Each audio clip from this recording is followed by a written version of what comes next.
रात के 12 बजे और बुलबुल के मोमोज। काशीपुर गांव वैसे तो शाम के 7 बजे ही सो जाता था, लेकिन पिछले 4 दिनों से गांव का नियम बदल गया था। वजह था बुलबुल। बुलबुल जो दिल्ली कमाने गया था, लेकिन वहां से पैसे नहीं, एक स्टीमर और एक लाल तीखी चटनी की रेसिपी लेकर आया था।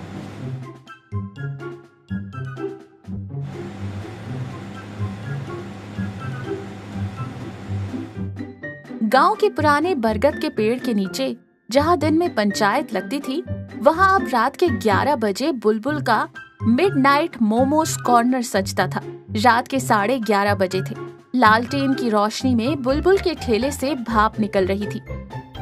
गजेंद्र काका अपनी लाठी टेकते हुए वहां पहुंचे।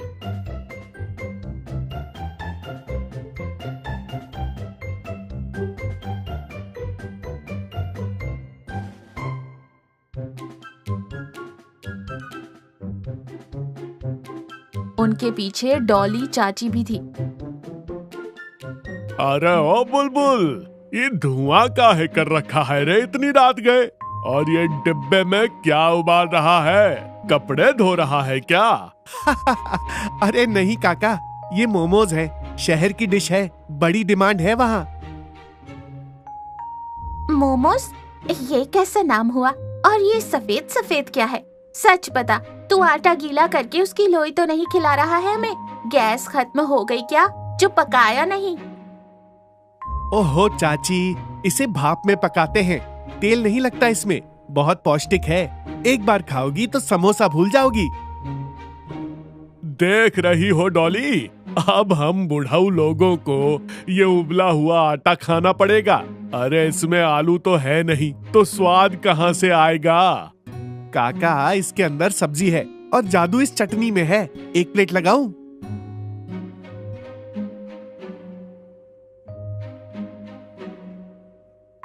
गजेंद्र काका ने नाना करते हुए एक मोमो मुंह में डाला। जैसे ही तीखी चटनी जीभ पर लगी, काका की आंखें बल्ब की तरह जल उठी। अरे ये तो तीखा है, पर रुकने का मन नहीं कर रहा। बुलबुल, 2 प्लेट और लगा। उस रात सिर्फ 3 लोग थे, लेकिन कहानी शुरू हो चुकी थी।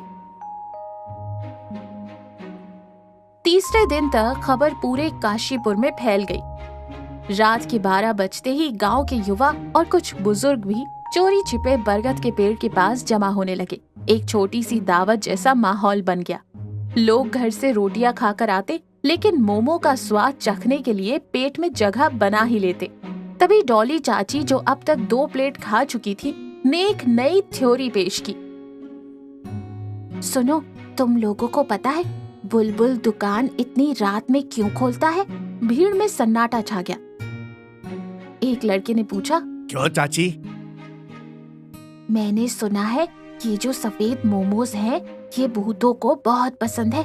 बुलबुल पहले भूतों को भोग लगाता है, इसीलिए इसका स्वाद इतना बढ़िया है, वरना उबले आटे में इतना स्वाद कैसे आएगा?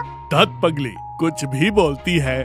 बुलबुल तो दिन भर खेत में अपने बापू का हाथ बटाता है, इसलिए बेचारे को रात में ही दुकान लगाने का समय मिलता है।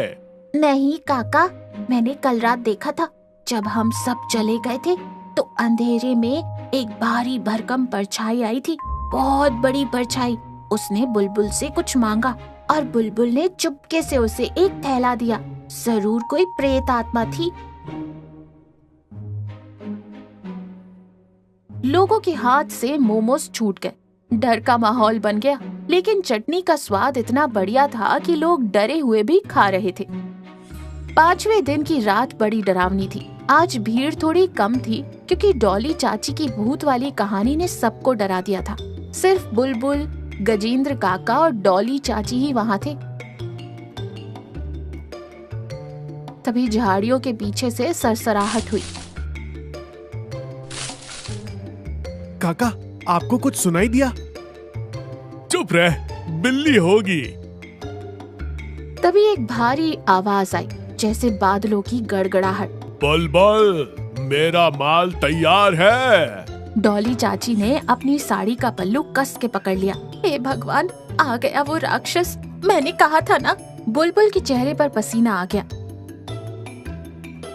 हाँ हाँ, तैयार है सरकार। झाड़ियों से एक विशाल आकृति बाहर निकली। उसने चेहरे पर गमछा लपेटा हुआ था। कद लगभग 6 फुट और शरीर ऐसा जैसे पत्थर का बना हो। वो परछाई सीधे ठेले के पास आई। डॉली चाची चीखने ही वाली थी कि गजेंद्र काका ने टॉर्च चला दी। कौन है बे तू, और हमारे गांव के छोरे को क्यों डरा रहा है? जैसे ही रोशनी पड़ी वो भूत हड़बड़ा गया। उसने भागने की कोशिश की लेकिन ठोकर खाकर गिर पड़ा। गमछा चेहरे से हट गया। सब हैरान थे। वो कोई भूत नहीं, गांव के सबसे सख्त, सबसे अनुशासित शेरा पहलवान थे। वही शेरा पहलवान जो सुबह 4 बजे उठकर अखाड़े में दंड बैठक लगाते थे और पूरे गांव के युवाओं को लेक्चर देते थे। तली भुनी चीजें जहर है, सिर्फ दूध, घी और बादाम खाओ, शरीर मंदिर है। आज वही शेरा पहलवान रात के 12 बजे मिट्टी में गिरे हुए थे और उनके हाथ में मोमोज की प्लेट थी। अरे शेरा, तू ये मोमोज के लिए? अरे तेरा शरीर मंदिर है ना। शेरा पहलवान अब एक छोटे बच्चे की तरह जमीन पर बैठकर मुंह लटकाए हुए थे। काका, अब क्या बताऊं, घर पे मेहरारू उबली हुई लौकी और तोरई के सिवा कुछ देती ही नहीं। कहती है पहलवान हो, डाइट पे रहो। जीभ अकुला गई थी यार। 4 दिन पहले खुशबू आई तो रहा नहीं गया, इसलिए रात को छुप कर आता हूँ। हाय राम, मैं इसे भूत समझ रही थी और ये तो भूखा पहलवान निकला। बुलबुल ने राहत की सांस ली और हंसने लगा। पहलवान जी, आप डरा ही दिए थे। मैं तो सोचा था सच में कोई वसूली करने आया है। आप दिन में आ जाया करो ना। अरे नहीं, दिन में आऊंगा तो मेरी इज्जत का क्या होगा? मेरे चेलों को पता चला कि गुरुजी मोमोज पेल रहे हैं तो वो कसरत छोड़ देंगे। माहौल एकदम हल्का हो गया।